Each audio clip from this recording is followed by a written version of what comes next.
बेगार किसे कहते हैं? पहले समय में, आज से लगभग 40 वर्ष पहले, ये पुलिस वाले इनके थानों में जो है ना व्हीकल नहीं हुआ करते, ये न्यू किसी ने पकड़ लिया करते। कोई टेम्पू वाले ने, कोई जीप वाला मिल गया, फिर उसने सारे दिन रेल बनाए रखते उसकी। ऐसे एक टेम्पू वाला पकड़ लिया और उसको सुबह ले गए 6 बजे और शाम रात ने छोड़ा 12 बजे। सारा दिन उसको उससे अपने जो काम बस गए थे कि रेड लगानी थी, कोई पकड़ना था, वो सब जगह ले गए उसने। और तेल भी उससे डाला अपने पैसों से और अपना ही खर्चा पूरा किया सारा दिन। और एक पल पंजा टिक्या नहीं उसके टेम्पू का, उधर चल उधर चल वहां चल। अगले दिन वो अपने उस स्टैंड पाया जहां वो सवारी ढोया करता। उन्होंने पूछा भाई कल नहीं आया, क्या बात होगी? वो कह रहा था मैं बेगार में फंस गया कल। सुबह ले गए थे 6 बजे पुलिस वाले, रात ने छोड़ा 12 बजे और 200 रुपये अपने पल्ले तला दिए। उस समय 200 रुपये तो आज के 20,000 थे न, सोच ले। तो वह बेगार थी, सारा दिन तो उसका न पहिया नहीं टिक्या किता, यानी मेहनत तो इतनी करी और खर्चा करते होया, इसको बेगार कहा करते हैं। आज कोई राजा बना है, कोई मंत्री, मुख्यमंत्री, प्रधानमंत्री, चाहे पृथ्वी का भी शासक क्यों ना हो, यदि वो भक्ति नहीं करता, वो बेगार कर रहा है, अपने पुण्यों का नाश कर रहा है, 1 मिनट की फुर्सत नहीं।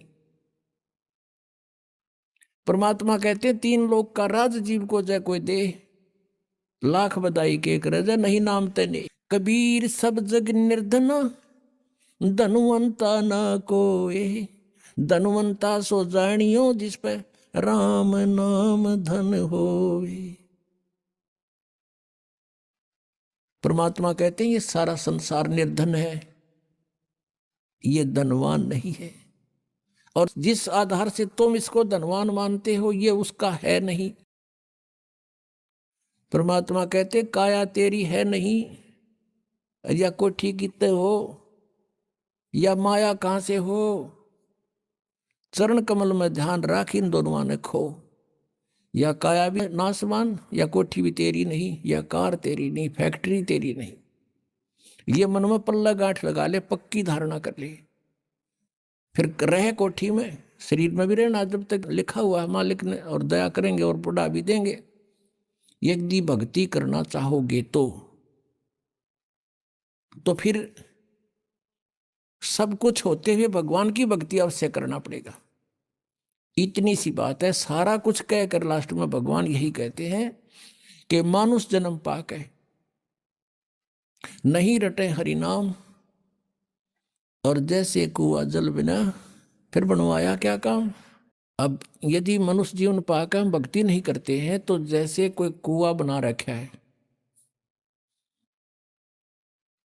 और उसकी बहुत बढ़िया कंस्ट्रक्शन भी कर रखी है और पानी उसमें है नहीं, जल है नहीं, तो यूजलेस है वह स्ट्रक्चर, कितना सुंदर बना रखा हो।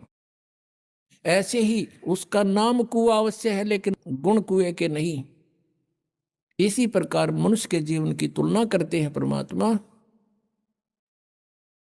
के जो भक्ति नहीं करते वो जल रहित कूप समझो, यानी नाम मनुष्य है लेकिन गुण मनुष्य के नहीं। तो इससे आप समझ गए होंगे कि मनुष्य जीवन किस लिए प्राप्त हुआ है, इसकी आवश्यकता क्यों है। नहीं तो एक मनुष्य जीवन की जगह पर एक और पशु पक्षियों का बन जाता। ना लाइट की जरूरत थी, ना बिजली बनानी, ना जहाज बनाने, कुछ भी जरूरत ना थी। मनुष्य जीवन की आवश्यकता परमात्मा पाने के लिए है और ये वैसे नहीं मिलता। मानुष जीवन दुर्लभ है, मिले न बारंबार, बहुत ही दुर्लभ है, तो इसका लाभ उठाना। अब मनुष्य जीवन पा करके हम परमात्मा का ज्ञान समझ सकते हैं, परमात्मा को पहचान सकते हैं।